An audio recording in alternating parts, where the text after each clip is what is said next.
একাডেমিক্যালভাবে বা প্রাতিষ্ঠানিকভাবে বলা যায় সেদিন ছিল আমাদের লাস্ট ক্লাস। তাই সকাল সকাল রেডি হয়ে আমি চলে গিয়েছিলাম ক্যাম্পাসে। আমাদের ভাইবার জন্য সেদিন প্রস্তুতিমূলক একটা ক্লাস ছিল। এটা ছিল আমাদের ক্লাসের বাহির। আমরা মোটামুটি ঘোরাঘুরি করছিলাম। দেন বললাম যে ক্লাস শুরু হয়েছে, ওরা বললো হ্যাঁ শুরু হয়ে গিয়েছে। দেন একটুখানি ক্লাস করলাম অ্যান্ড ক্লাস শেষ করে আমরা সরাসরি চলে যাই পুকুর পাড়ে। আর ওই দিনের ওয়েদারটা এত সুন্দর ছিল, মেঘলা আকাশ ছিল এবং মনে হচ্ছিল এখনই বৃষ্টি আসবে। আর আমি তো অনেক বৃষ্টি পছন্দ করি। হঠাৎ দেখলাম বৃষ্টি শুরু হয়ে গেছে এবং সবাই দৌড়োদৌড়ি করছিল। আমি কিছু খুঁজে না পেয়ে একটা রিক্সা উঠে বসেছিলাম, বাট শেষ রক্ষা আমার হলো না। এত বৃষ্টি দেখে আমি আর নিজেকে কন্ট্রোল করতে পারিনি, তাই সরাসরি একদম বৃষ্টিতে ভিজতে চলে যাই। ব্যাগটা কোথাও একটা রেখেছিলাম। অনেক দিন পর এভাবে বৃষ্টিতে ভিজলাম এবং তাও ঝুম বৃষ্টিতে। আমার এত ভালো লাগছে। বৃষ্টি ভেজার পরের মুহূর্ত এই হচ্ছে আমার অবস্থা এবং ঠান্ডা লাগছিল কিছুটা, কিন্তু আমি এই বৃষ্টি ভেজা অবস্থায় ফুচকা খেতে চলে যাই। মনে হলো এখন ফুচকা খাওয়া খুবই জরুরি। এক ভাইয়াকে ফোন দিয়ে বললাম আমাকে একটু ভিডিও করে দেন। আর এটা ছিল আমার ফুচকা খাওয়ার মুহূর্ত। আমার অনেক বেশি ভালো লাগছিল। আমার লাস্ট ক্লাসের দিনটা আমার এত ভালো কেটেছে বা ভালো কাটবে আমি বুঝতে পারিনি, কারণ আমি সকালবেলা অনেকটা ইমোশনাল হয়েছিলাম যে এটা আমার লাইফের লাস্ট ক্লাস। আর আমার কেন জানি ক্যাম্পাস, এই ফুচকা খাওয়া, ফ্রেন্ড এগুলো অনেক পছন্দ।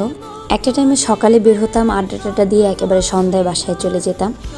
বাট এখন তো আর এগুলো হয় না, আর এগুলো আমি অনেক বেশি মিস করব। তারপর আমার মনে হলো এবার চা খাওয়া দরকার, তাই আমি সরাসরি চা খেতে চলে গেলাম। আর এত সুন্দর একটা ওয়েদারে এবং বৃষ্টিতে ভিজলে আমার চা খেতেই হবে। এই সময়গুলো আসলে আর আসবে না। আর একটা ভাইয়াকে দিয়ে আমি এই ভিডিওগুলো জোর জুলুম করেই কিছুটা করিয়েছিলাম। দেন আমি একটা রিক্সা নিয়ে বাসায় যাচ্ছিলাম আর এই জায়গাটাকে দু চোখ ভরে দেখছিলাম, কারণ আমার মনে হচ্ছিল এই স্টুডেন্ট লাইফটা আমার বোধহয় শেষ। এই যে সুন্দর সুন্দর বাচ্চা ছেলেগুলো গিয়ে ক্লাসে যাচ্ছে, ক্লাস করতেছে, আমি বোধহয় এটা পাবো না। কিছুটা মন খারাপ লাগছিল, বাট অনেক ফ্রেশ লাগছিল। আমি বৃষ্টিতে ভিজেছিলাম এবং এই ওয়েদারটা আমার নিজেকে অনেক সুখী মানুষ বলে মনে হচ্ছিল, কারণ আমার থেকে অনেক খারাপ অবস্থানে অনেক মানুষ আছে। আলহামদুলিল্লাহ আমি বোধহয় ভালো আছি তাদের থেকে, এবং নিজেকে অনেক বেশি ভালো লাগছিল। আর এই রিক্সায় বসে এভাবে ভিডিও করছিলাম দেখে মোটামুটি সবাই আমার দিকে হা করে তাকিয়েছিল। কিছু করার নেই। তারপরে আমি চলে যাই আমার ফ্রেন্ডের বাসায়। যেহেতু আমি পুরো কাক ভেজা ছিলাম, কিছু করার নেই, ওর বাসায় যেতে হয়েছিল।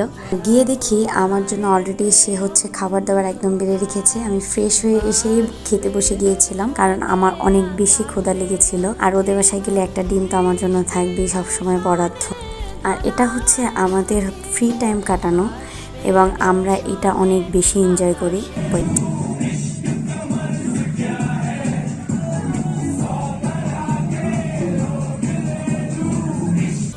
আর তারপরে সরাসরি আমি চলে যাই মিষ্টির দোকানে।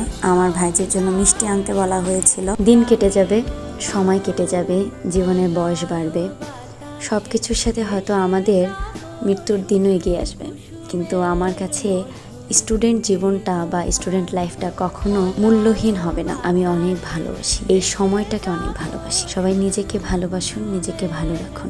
খোদা হাফেজ।